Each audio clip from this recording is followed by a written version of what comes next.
Hello everybody, it's Stacey Fitzgerald from You Can Be Well, and today I have an episode of Read That Book in 5 minutes or less, and our book today is Wheat Belly by William Davis, MD, and I'm going to give you a chapter by chapter, blow by blow of this book. You ready?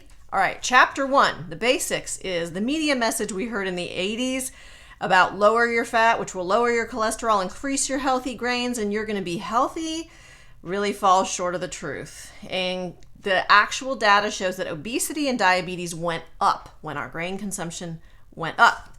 All right, chapter 2 gives us a little bit of a why. The current wheat that we eat is not the same as the wheat we were eating 100 years ago. This wheat's been genetically changed. It's got far more chromosomes in it.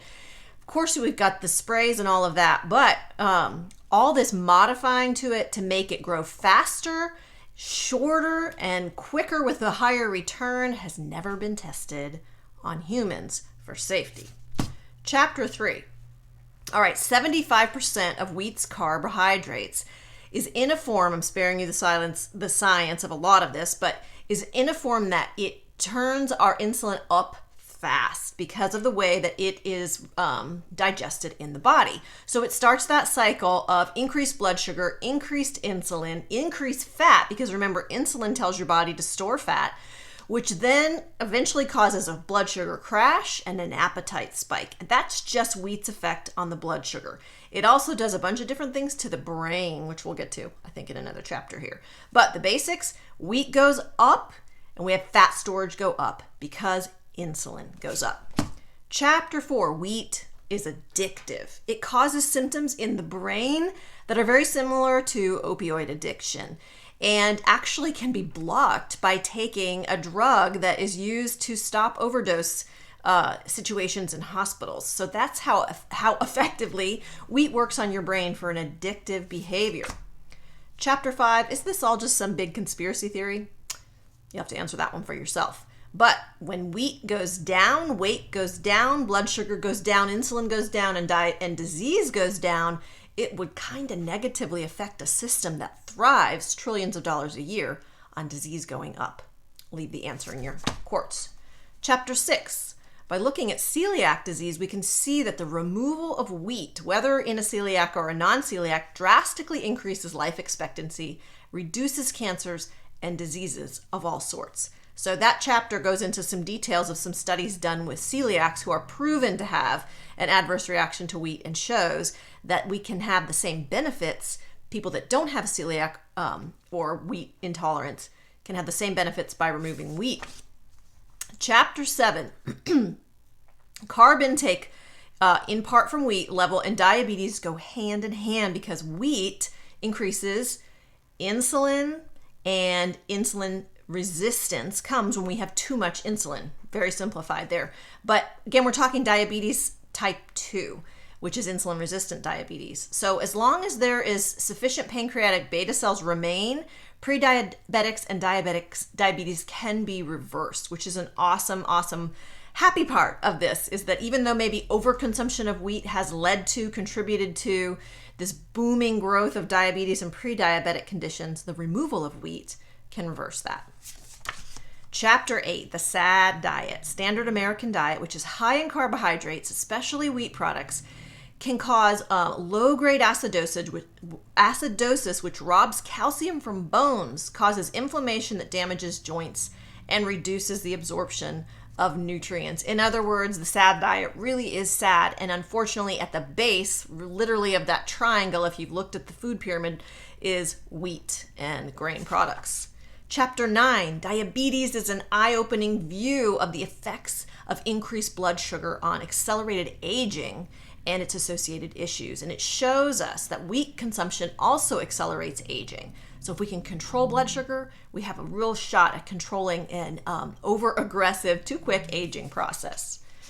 Chapter 10 really talks about this effects of raising blood sugar, glycation, visceral fat, which is like the inner tube around the tummy, small particle LDLs. So this really goes into cholesterol and why this misnomer that increasing grains lowers cholesterol, whereas in fact, it doesn't. And you'll have to read chapter 9 to get the science behind it, but it really is fascinating if you like those details. If you don't like the details, suffice it to say that when carbs and wheat go up, bad cholesterol does too.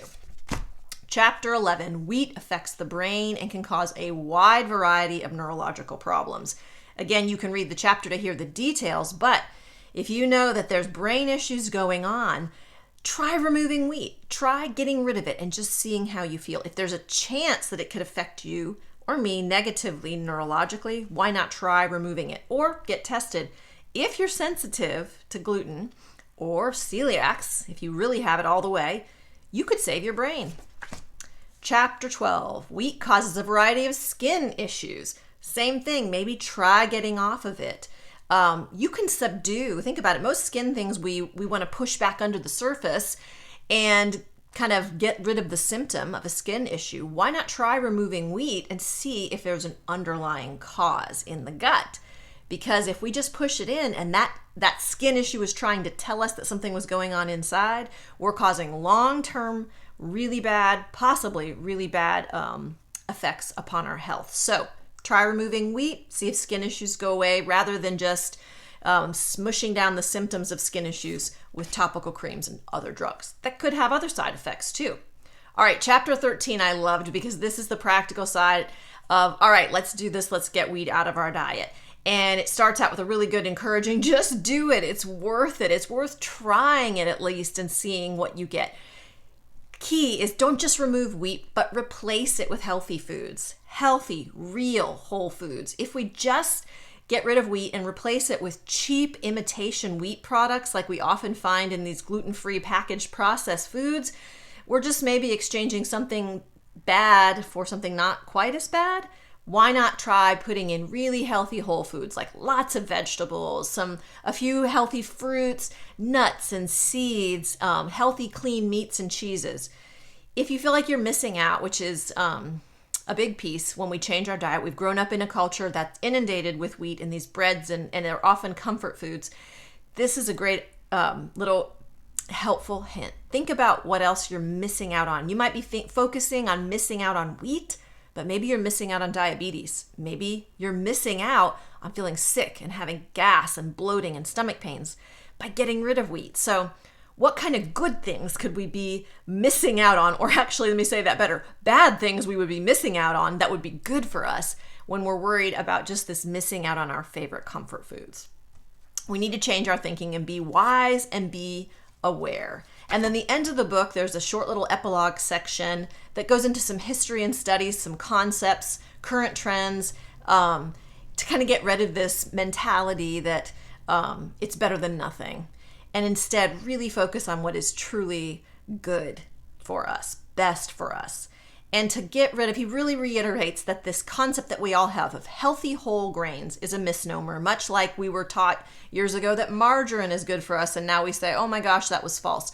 We've got to toss that slogan, healthy whole grains, into the same trash bin that we threw our margarine tubs into.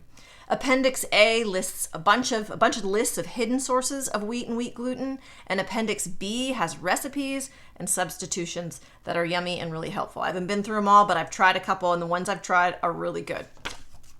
And that, my friends, is Wheat Belly. So I give this book a thumbs up.